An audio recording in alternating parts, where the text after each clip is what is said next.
Right now, while you're listening to this, a weather pattern is forming that hasn't been seen in 150 years, not since your great-grandparents were young.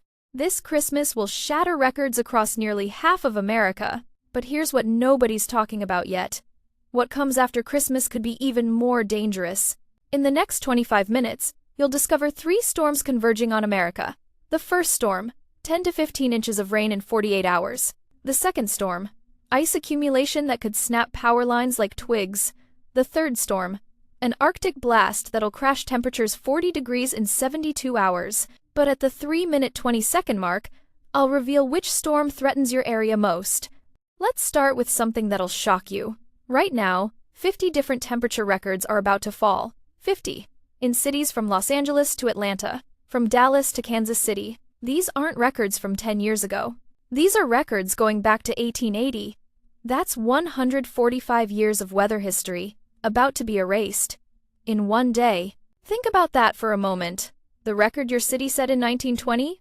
Gone. The warmest Christmas morning your grandparents ever saw? You're about to see warmer. Some of you watching this will wake up Christmas morning to 60-degree temperatures. In December. In the Midwest. But here's where it gets strange. Within 1 week of this record warmth, temperatures will plunge below freezing as far south as Jacksonville, Florida. That's not normal. That's not gradual. That's a weather whiplash that could catch millions unprepared. Now you might be wondering, how warm are we really talking about? Let me paint you a picture. Christmas Eve morning, South Dakota, Iowa, Illinois, you'll step outside in short sleeves. Temperatures in the 50s and 60s. Missouri? Upper 60s. Some parts of Oklahoma and Texas? Low 90s. 90 degrees. 3 days before New Year's. Your grandmother never saw a Christmas like this. Your grandfather never saw a Christmas like this. This is unprecedented in the truest sense of that word. But warm weather isn't the real story. The real story is what's building behind it, and that's what we need to talk about next, because comfort can make us complacent, and complacency right now could be dangerous. Remember, I promised you'd learn which storm affects you most. We're getting there. But first, you need to understand the pattern, not just the individual storms. The pattern itself is what makes this so unusual, so potentially hazardous. A heat dome, that's the technical term. Right now, a massive dome of warm air sits over America like a blanket. It's pushing temperatures 40 degrees above average. 40 degrees. That's the difference between winter and spring. Between January and April, compressed into one weather system. Under this dome, snow is melting. Ice is disappearing. The ground that should be frozen, it's soft, muddy, ready to absorb rainfall. But here's the problem. When that rainfall comes, it won't be gentle. It won't be gradual. It'll be sudden, intense, overwhelming. And that brings us to storm number 1, the West Coast Atmospheric River. Right now, as you're listening, moisture is streaming off the Pacific Ocean. Think of it like a fire hose pointed at California. 10 to 15 inches of rain. In some mountain areas, even more. This isn't spread over a week. This is concentrated into 48 to 60 hours, 2.5 days of relentless rainfall. The Sierra Nevada mountains will see something remarkable. Over 100 inches of snow. That's 8 feet. If you parked your car there Tuesday, by Thursday, you couldn't find it. Buried completely under snow. But snow in the mountains? That's manageable. That's what those mountains are built for. The real concern is lower elevations. Areas north of Los Angeles. Areas where the Palisades fire burned earlier this year. Burned ground doesn't absorb water. It repels it. Like trying to pour water on concrete. Everything runs off. Debris flows. That's the term emergency managers use. But let me tell you what that really means. Mud moving at 30 miles per hour, carrying rocks, boulders, tree branches, anything in its path. Powerful enough to move cars. Damage homes. Block roads. This is why officials have issued a high-risk warning. They don't use that term lightly. If you're in Southern California right now, or you have family there, this is your action moment. Christmas Eve is not the time to be driving through flood zones. Turn around. Don't drown. That phrase saves lives. Your plans can change. Your life cannot. Now, some of you are thinking, okay, that's California. What about the rest of us? What about the Midwest? The Northeast? The South? That's where storms 2 and 3 come in. And this is where the pattern gets really interesting. Storm number 2. The Alberta Clipper. You might not know that term, but if you've lived through winter in the northern states, you've felt an Alberta Clipper. It's a fast-moving system, drops out of Canada, brings a mix of everything: snow, ice, freezing rain, sleet, regular rain, all at once, all in the same area. This one forms late Christmas Day, squeezed between a high-pressure system and a low-pressure system, right over the upper Midwest, Wisconsin, Michigan, Minnesota. By Christmas night, moderate to heavy snow starts falling, visibility drops, roads get slick, and then the real problem begins: freezing rain. Let me explain why freezing rain is worse than snow. With snow, you can see it, you can shovel it, you can plow it. With freezing rain, it's invisible until it's too late. It coats everything: power lines, tree branches, roads, sidewalks, and it's heavier than snow, much heavier. 1/10 of an inch of ice weighs as much as 1.5 inches of wet snow. 1/4 inch of ice?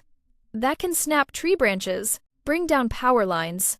The forecast models show ice accumulation from Wisconsin through Michigan, from Wausau to Green Bay, from Detroit to Kalamazoo, 1/10 to 1/4 inch of ice. Now, that might not sound like much, but let me put it in perspective. 1/4 inch of ice on power lines creates 30 pounds of weight per foot. 30 pounds. Power lines aren't designed for that. Trees aren't designed for that. Some areas might see more. 1/2 inch of ice is possible in isolated spots. That's ice storm criteria. That's when power companies start calling in crews from other states. That's when emergency managers open warming shelters. That's when governors declare states of emergency. And this is happening December 26th and 27th. Right when millions of Americans are driving home from Christmas visits. Right when families are on the roads, driving back from grandma's house, heading to airports. This timing couldn't be worse for holiday travelers. But here's what concerns me most. And stay with me here, because this is important. People aren't expecting this. The weather's been warm, pleasant, no snow on the ground. Christmas feels like spring. Then suddenly, overnight, winter arrives with a vengeance. That psychological shift catches people off guard. They're not mentally prepared. Their cars aren't prepared. They don't have ice scrapers ready. They don't have emergency kits packed. Providence has a way of testing us when we're comfortable, when we're at ease. This is one of those tests. Not a punishment, a reminder, a call to readiness, to wisdom, to preparedness. The scripture talks about being ready in season and out of season. This is what that means in practical terms. Ready even when conditions seem fine.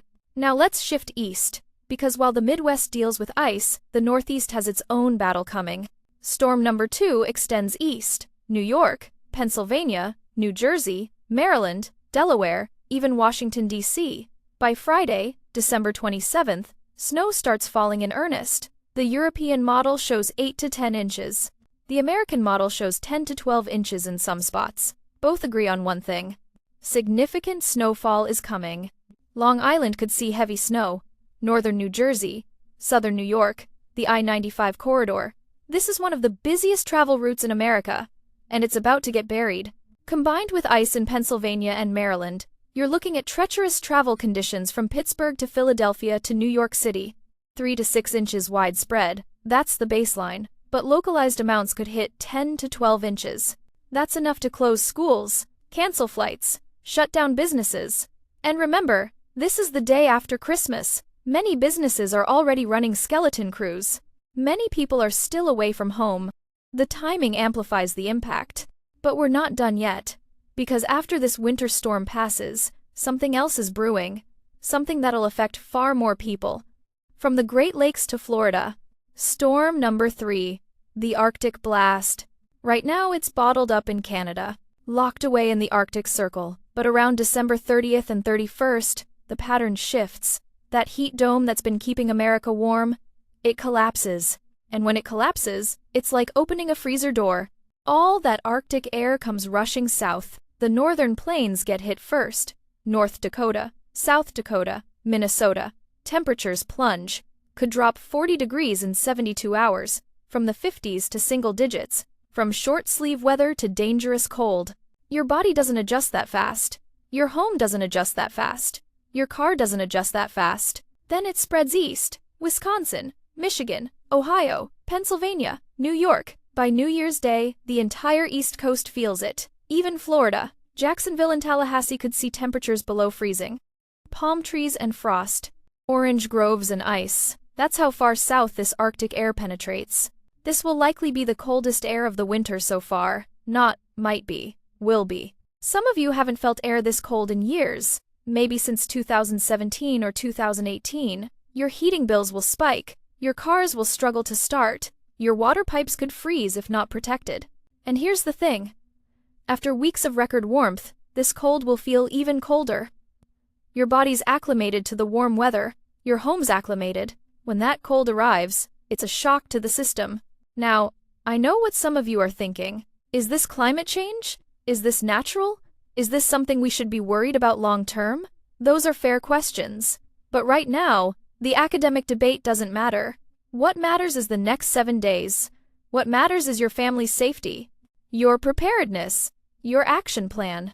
Throughout history, humans have faced weather extremes. Read the book of Genesis. Floods, famines, 7 years of plenty followed by 7 years of hardship. Our ancestors didn't have 5-day forecasts. They didn't have weather satellites. They didn't have the warning we have now. We have information they could only dream of. Information is only valuable if we act on it. So, let's talk about action. Practical steps you can take right now. Today, tonight, before these storms arrive. Step 1. Check your emergency supplies. Flashlights, batteries, bottled water, non-perishable food, medications. You should have enough for 72 hours, 3 days. That's the standard recommendation. But with these storms, consider 5 days. Better to have too much than too little. Step 2. Charge your devices. Phone, tablet, laptop, portable battery packs. If the power goes out, these become your lifeline, your connection to emergency information, your way to call for help if needed. Charge everything now while you can. Step 3. Fill your gas tank. Don't wait until it's half empty. Fill it now. Gas stations lose power too. If you need to evacuate, if you need to drive to a warming shelter, if you need to help a neighbor, you don't want to be searching for an open gas station in a storm. Step 4. Know your risk. Are you in the flood zone on the West Coast? Are you in the ice zone in the Midwest? Are you in the snow zone in the Northeast? Different risks require different preparations. Don't prepare for snow if ice is your threat. Don't prepare for ice if flooding is your threat. Know your specific risk. Prepare accordingly. Step 5. Check on others. Elderly neighbors, friends who live alone, family members with medical conditions. The storms I'm describing, they're dangerous for everyone, but they're especially dangerous for vulnerable populations. A phone call could save a life. A wellness check could make the difference. And here's step 6. This one's important. Have a backup plan. If your power goes out, where will you go? If the roads become impassable, how will you get supplies? If your pipes freeze, do you know how to shut off your water? These aren't pleasant scenarios to think about, but thinking about them now prevents panic later. The Bible talks about the wise man who built his house on rock and the foolish man who built on sand. When the storms came, one stood firm, the other fell. We can't control the weather. We can't stop these storms. But we can control our foundation, our preparation, our response. Now let me give you some specific geographical guidance, because I know many of you are wondering, what does this mean for my area specifically? If you're in California, Oregon, or Washington, you're facing the rain and mountain snow. This is a classic atmospheric river event, saturated ground, rapid rainfall, flooding potential. Your concerns are debris flows, road closures, and power outages from fallen trees. Stay off mountain roads. Avoid canyons and low-lying areas. If authorities issue evacuation orders, follow them immediately. Your property can be replaced. Your life cannot. If you're in the northern Rockies or the upper Midwest, you're in the crosshairs of the ice storm. This is the most unpredictable of the 3 systems.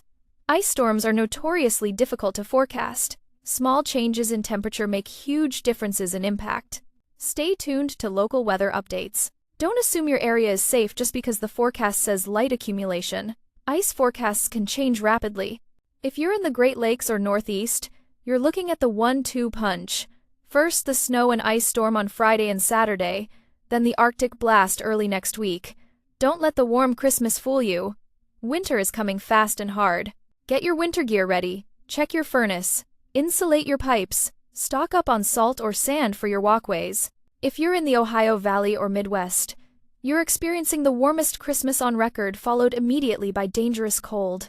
This temperature whiplash is hard on everything. Hard on your body, hard on your home, hard on infrastructure. Expect potholes to form as roads freeze and thaw repeatedly. Expect heating systems to struggle after sitting idle during warm weather. Give your furnace a test run now before you really need it. If you're in the Southeast or Florida, you think you're safe because it's warm now, but that Arctic blast is coming your way too. Protect sensitive plants. Protect outdoor plumbing. Protect outdoor pets. You might not get snow, but you will get freezing temperatures. And in areas not built for cold, freezing temperatures cause unique problems. Now, here's something crucial I need to tell you. Something that applies to all of you regardless of where you live. These three storms are connected. They're part of the same pattern. A pattern that's unusual. A pattern that's concerning. Not because any individual storm is catastrophic, but because they're coming in rapid succession. Normally, weather systems give you time to recover. A storm passes. You clean up. You repair. You rest. Then the next system arrives. But this pattern? It's relentless. Storm after storm after storm. Each one brings different hazards, different risks, different challenges. And this is happening during the holidays, when emergency crews are short-staffed, when hospitals have fewer people on call, when road crews are at reduced capacity, when you're away from home visiting family. The timing makes everything more complicated. I want to share something personal here, something from my own experience. 20 years ago, I lived through an ice storm. Lost power for 9 days in January. 9 days. The first day wasn't bad. Kind of an adventure. Like camping indoors. But by day 3, reality set in. The house was cold. Food was spoiling. We were running out of options. What saved us? Preparation. And community. We had supplies ready. We knew our neighbors. We helped each other. One neighbor had a generator. He kept our food frozen. We had a fireplace. We invited neighbors over to warm up. Someone else had a gas stove. They made hot meals for several families. That experience taught me something valuable. Weather events don't just test our supplies, they test our character, our generosity, our willingness to help others, and in a strange way, they bring communities together. When the power's out, nobody cares about politics, nobody cares about differences. Everyone just cares about getting through it together. There's something sacred about that. Something that echoes a deeper truth. We're all in this together. When storms come, literally or figuratively, we need each other. We're called to be our brother's keeper, to love our neighbor as ourselves. These aren't just nice religious platitudes. They're survival strategies. They're how communities endure hardship. So as these storms approach, yes, prepare your supplies, but also prepare your heart. Be ready to help. Be ready to receive help. Be humble enough to ask for assistance if you need it. Be generous enough to offer assistance if you can provide it. Now, let's talk about what comes after these storms. Because the pattern doesn't end on New Year's Day. We're looking ahead, trying to see what January might bring. And here's what the long-range models suggest. After the Arctic blast, temperatures moderate slightly. Not back to record warmth, but back to more seasonal norms. The first week of January looks relatively calm. No major storms on the horizon yet. That's good news for people recovering from the late December chaos. But, and this is important, we're entering the heart of winter. January. February. These are typically the snowiest, coldest months. The pattern we're seeing now, this extreme temperature fluctuation, could continue. Warm spells followed by cold snaps, rain events followed by freeze events. This creates hazardous conditions. Black ice becomes a major concern. That's when water on roads freezes overnight. Invisible, deadly. More people get injured from black ice than from visible snow and ice combined. Because you can't see it, you're driving normal speed. Then suddenly your car is spinning. In January and February, after these temperature swings, black ice will be prevalent. Infrastructure damage is another concern. When temperatures yo-yo like this, pavement expands and contracts. That creates cracks, potholes. Water lines can crack underground. You might not notice until weeks later when your water bill spikes. Building materials expand and contract. Roofs can develop leaks you don't discover until spring. And then there's the human toll, the stress of repeated weather events, the financial burden of higher heating bills, the exhaustion of shoveling snow, dealing with ice, managing storm damage. Winter fatigue is real. By February, people are tired, worn down, more susceptible to illness, more prone to accidents. This is why I'm taking the time now, before Christmas, to prepare you mentally and physically. Because the storms coming this week are just the beginning. This winter might be more challenging than most, not because of any single event, but because of the cumulative effect of multiple events. However, and I want to emphasize this, we have advantages our ancestors didn't have. We have forecasts, we have warning, we have technology, we have heated homes and modern medicine and emergency services. We have supply chains that can get food and water to us even in difficult conditions. We're not helpless, we're not victims, we're informed, we're capable, we're resilient. The same God who's been with us through every challenge is with us through this one. The same strength that carried our grandparents through the Great Depression and World War II lives in us. The same resourcefulness that built this country brick by brick is in our DNA. We can handle this, we will handle this. But we have to be smart. We have to be prepared. We have to take this seriously without panicking. There's a difference between concern and fear. Concern motivates action. Fear paralyzes. I want you concerned enough to prepare, but not fearful. Never fearful. Let me give you one more piece of practical advice. Document everything. If you experience storm damage, take photos. Keep receipts. Document losses. Insurance claims are easier when you have evidence. FEMA assistance requires documentation. Don't assume you'll remember details later. In the chaos of a storm, details blur together. Photos and receipts protect you. Also, if you lose power, know how to report it. Have your utility company's emergency number programmed in your phone. The faster they know about outages, the faster they can respond. Many utility companies now have apps where you can report outages and track restoration progress. Download those apps now. Don't wait until the power's out. Here's another important tip. If your power goes out, don't open your freezer unnecessarily. A full freezer stays frozen for 48 hours if you keep the door closed. 24 hours if it's half full. Every time you open that door, you reduce that time. Resist the temptation to check on things. Trust that it's staying cold. Refrigerators are different. They only stay cold for about 4 hours without power. After that, perishables start to spoil. If your power's out longer than 4 hours, consider moving refrigerated items outside if it's cold enough. Nature becomes your refrigerator. Just protect food from animals. For heating, if you have a fireplace, make sure you have firewood. But never, ever use a charcoal grill or camping stove indoors. Carbon monoxide poisoning kills people every winter during power outages. Generators need to be outside, at least 20 feet from your home. The fumes are deadly. People die every year from this mistake. Don't become a statistic. If you're elderly or have medical conditions that require power, like oxygen concentrators or home dialysis, register with your utility company now. They prioritize power restoration to medical necessity customers. Also have a backup plan. Know which hospital or facility you can go to if needed. For families with young children, make emergency preparedness a game. Let kids help pack the emergency kit. Let them choose a special toy or book to include. Make flashlight time fun. Practice what to do if the power goes out. Kids who've practiced are less scared when it actually happens. And calm kids make emergencies easier for everyone. Now, I know we're approaching the end of our time together. 25 minutes goes quickly when there's this much to cover. But before we wrap up, I want to give you some final thoughts. Some perspective on what we've discussed. Weather is cyclical. Always has been. Always will be. Extremes happen. Records get broken. That's the nature of weather. But here's what's changed. Our ability to see it coming. Our ability to prepare. Our ability to communicate. You're listening to this right now because information flows freely. Instantly. That's a gift. Use it wisely.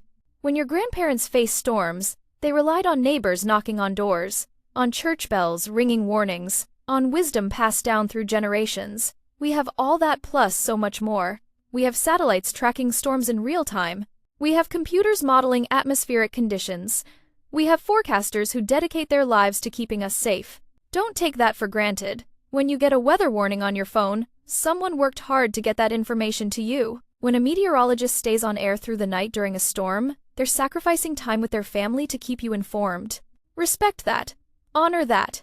Act on that information. And remember, storms pass. They always do.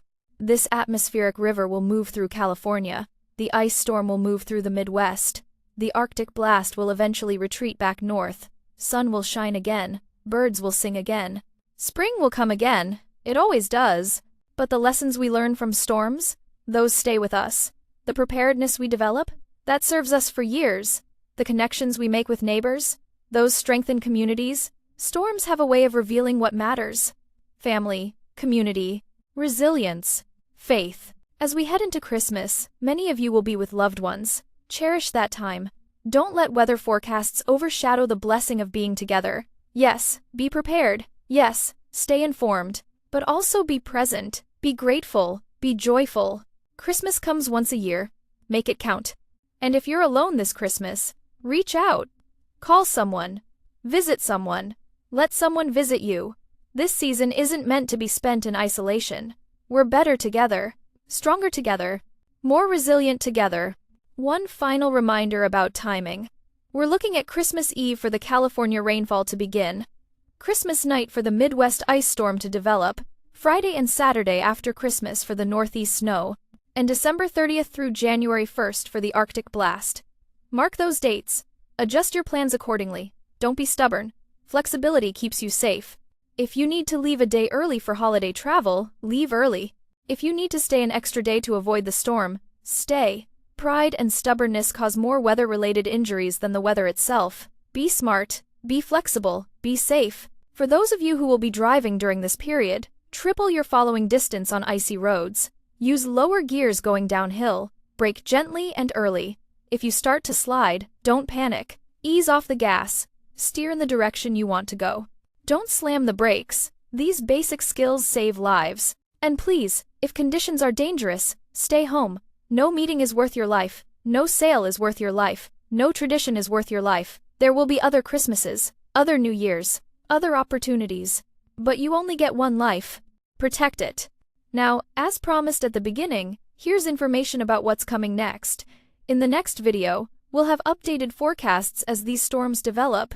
We'll have specific accumulation amounts as models converge on solutions. We'll have real-time damage reports and road condition updates. Make sure you're subscribed so you don't miss those critical updates. The weather situation is fluid. Models change. Forecasts adjust. What I've told you today is based on current information, but by tomorrow, we might have new data, better data, more specific data.